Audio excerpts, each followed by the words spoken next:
ఫ్రెషర్స్‌కి job safety ఉందా? జనరల్‌గా ఏంటి అంటే, అన్న సాఫ్ట్‌వేర్ జాబ్ ఎటు చూసినా పోతా ఉన్నాయి. కొత్తగా నేను కోర్స్ నేర్చుకోవాలంటే భయమైతా ఉంది. నేర్చుకోని ఉపయోగం ఉంది. ఎవడికొస్తున్నాయి? కాల్స్ లేవు. లేకపోతే ఉన్న ఉద్యోగాలు ఊడబీకేస్తున్నారు. నిన్న మొన్న చూస్తే టీసీఎస్ 12,000 మందిని తీసేస్తానంది. యూఎస్ చూసుకుంటే పరిస్థితి టారిఫ్ పెంచుతానంటున్నాడు. అట్ ద సేమ్ టైమ్ అక్కడ ఇండియన్స్‌ని తీసుకోవద్దని చాలా క్లియర్‌గా ట్రంప్ అనేది అనౌన్స్ చేస్తా ఉన్నాడు. సో, ఇప్పుడు నేను కోర్స్ నేర్చుకుంటానా? నేర్చుకొని ఒకవేళ జాబ్ వచ్చినా నా జాబ్‌కి సేఫ్టీ ఉందా? నా సాఫ్ట్‌వేర్ జాబ్‌కి సేఫ్టీ ఉందా? సో ఇది జనరల్గా ఒక సగటు ఫ్రెషర్ కొత్తగా వచ్చేవాళ్ళు కోర్స్ నేర్చుకునే వాళ్ళు ఆలోచిస్తున్న విషయం కొంతమంది నాతో డిస్కస్ చేశారు కూడా కౌన్సిలింగ్లో. అయితే నేను ఇక్కడ ఒక విషయం అంటే క్లారిటీగా మనం అందరం అర్థం చేసుకోవాలి. ఇప్పుడు ఎవరైతే ఈ విధంగా అనుకుంటా ఉన్నారో వాళ్ళందరూ కూడా మీరు నేమ్ ఇట్ యూఎస్లో చూసుకున్నా లేకపోతే ఇండియాలో చూసుకున్నా కానీ యూ టేక్ ఎనీ కంపెనీ లే ఆఫ్స్ అని కొడితే బోల్డ్ న్యూస్ వస్తాయి కదా, అన్నీ కూడా మీరు చూడండి, అన్ని న్యూస్ కూడా మీరు చూడండి.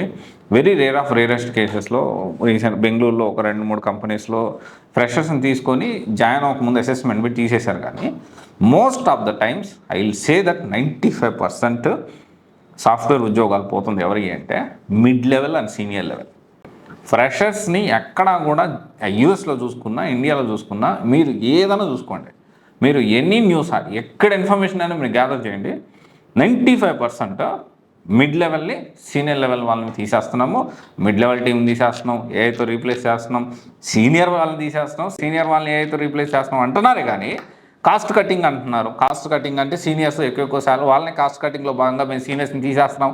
అండ్ టీసీఎస్ కూడా చూసుకుంటే 12,000 మందిని mid level and senior level వాళ్ళని పర్మనెంట్ లాస్ట్ 10-15 ఇయర్స్ నుంచి వర్క్ చేసి పర్మనెంట్ టాప్ వాళ్ళని తీసేస్తున్నామని చెప్పింది. కానీ ఎక్కడో కూడా ఫ్రెషర్స్ని మేము రీప్లేస్ చేయట్లేదు అని చెప్పట్లేదు. అది సేమ్ ఫ్రెషర్స్ని మేము రిక్రూట్ చేసుకుంటాం అని చెప్తున్నాయి కంపెనీస్.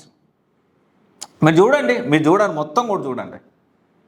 అయితే ఇక్కడ ఇంకొక విషయం కూడా మనం అర్థం చేసుకోవాలి. ఫ్రెషర్స్ అందరూ కూడా focus on startup companies, mid level ఈ కంపెనీస్లో మీరు జాబ్ చూసుకోండి. సో మ్యాక్సిమం సాధ్యమైనంత వరకు ఈ ఎంఎన్సీ కంపెనీస్ని అవాయిడ్ చేస్తేనే బెటర్. ఫ్రెషర్గా కెరీర్ స్టార్ట్ చేయాలి, జాబ్ తెచ్చుకోవాలి అనుకుంటే. ఎందుకంటే జనరల్గా ఇప్పుడు ఎలా ఉంటుందంటే ఫ్రెషర్స్ అనుకోండి, ఒక 20 మంది టీం ఉన్నారనుకోండి, 21 వాడిని తీసుకునేటప్పుడు నాకు నిజంగా అవసరమా, ఇప్పుడు నాకు రిక్వైర్మెంట్ ఉందా, నా దగ్గర వర్క్ ఉందా, నా దగ్గర ప్రాజెక్ట్ ఉందా, దాన్ని బట్టి నేను ఇంకో 21 ఒక మనిషిని తీసుకుంటా కానీ 21 క్యాండిడేట్ నేను తీసుకుంటా కానీ 21 ఎంప్లాయీని నేను తీసుకుంటా అనుకుంటాడు. కానీ నా దగ్గర ప్రాజెక్ట్ లేదు, ఏం లేదు, స్పేర్ కోసం ఒక 5 మందిని తీసుకొని 5 మందిని కూర్చోబెట్టి జీతాలు ఇస్తా అంటే జీతాలు ఇచ్చే పరిస్థితి ఏ స్టార్టప్ కంపెనీకి, ఏ మిడ్ లెవెల్ కంపెనీకి దేనికి ఉండదు. సో కొంత కంపారిటివ్లీ సెక్యూరిటీ అనేది ఉంటుంది, మనకు పని అనేది ఉంటుంది, ప్రాజెక్ట్ అనేది ఉంటుంది. తీసుకున్న తర్వాత నీకు 2 నెలలు ఇస్తారు, 3 నెలలు ఇస్తారు, 6 నెలలు ఇస్తారు జీతం, ప్రాజెక్టులో దొబ్బే అంటారు. అప్పుడేం చేస్తాం? రైట్, అప్పుడే కష్టం కదా. సో అందుకనే సాధ్యమైనంత వరకు ఎంఎన్సీలో వద్దు, startup companies, mid level companies, చిన్న కంపెనీస్ సైజు 50-200 ఈ లోపల ఉండే కంపెనీస్ ప్లాన్ చేసుకోండి. ఇదొకటి.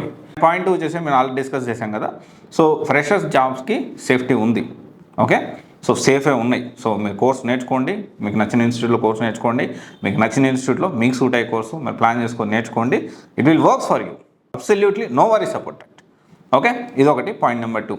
ఇంకోటి వచ్చేసి ఏంటి అంటే, సో మనం మాట్లాడేటప్పుడు నేను ఏదైనా ఇన్ఫర్మేషన్ చెప్పేటప్పుడు కానీ వేరే వాళ్ళ ఇన్ఫర్మేషన్ ఎందుకు ఈ మాట చెప్తుంటే నాకు నవ్వుతుందంటే, చాలామంది వీడియో పూర్తిగా అనకుండా స్టార్టింగ్లో లేకపోతే థంబ్నెయిల్లో లేకపోతే కొంచెం ఒక 30 సెకండ్స్ ఒక 20 సెకండ్స్ చూసి కంక్లూజన్కి వచ్చేస్తూ ఉంటారు.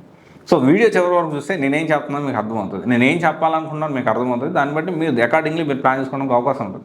సో ఇక్కడ ఏంటి అంటే వేరే మాటలు జాబులు పోతున్నాయని చెప్పినప్పుడు ఏం పోతున్నాయి, ఎవరికి పోతున్నాయి, ఎందుకు పోతున్నాయి, ఈ రీజన్స్ మీరు డీటెయిల్గా అది చూడండి, లేకపోతే అసలు చూడద్దు. సో మీరేంటి అంటే వేగ్గా పైన చూసేసి అదో జాబులు పోతున్నాయి, జాబులు పోతున్నాయి ఇట్లా కాదు. ఇంకోటి విషయం ఏంటి అంటే వాళ్ళ మాటలు వీళ్ళ మాటలు నమ్మొద్దు. సో మీరు ఏదైతే నేర్చుకుంటున్నారో ఒకవేళ ఆల్రెడీ నేర్చుకుంటుంటే దాన్ని ఖచ్చితంగా బాగా ప్రాక్టీస్ చేసి బాగా ప్లాన్ చేసుకోండి. ఒకవేళ లేకపోతే సో మీరు నచ్చిన కోర్స్ని, మీకు సూట్ అయ్యే కోర్స్ని, అండ్ ఇప్పుడు కోర్స్ నేర్చుకుంటే జాబ్ వస్తుంది అనే కోర్స్ని చూసి ప్లాన్ చేసుకోండి.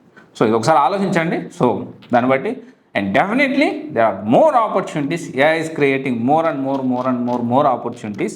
సో AI నేర్చుకోండి, లేకపోతే ఇంకో కోర్సెస్ నేర్చుకోండి, AI రిలేటెడ్ ఉన్నాయి, AI సపోర్ట్ తీసుకొని వర్క్ చేసే కోర్సెస్ నేర్చుకోండి. అన్నీ కూడా ఇప్పుడు చాలా కోర్సెస్ AIతో ఇంటిగ్రేట్ అయ్యే కోర్సెస్ చాలా ఉన్నాయి. సో అది మీరు ప్లాన్ చేసుకోండి. Definitely it will works for you. Me background అది చూసుకొని మంచిగా ప్లాన్ చేసుకోండి, మీకు సూట్ అయ్యే course, okay. Thank you, all the best. This is Raj signing off.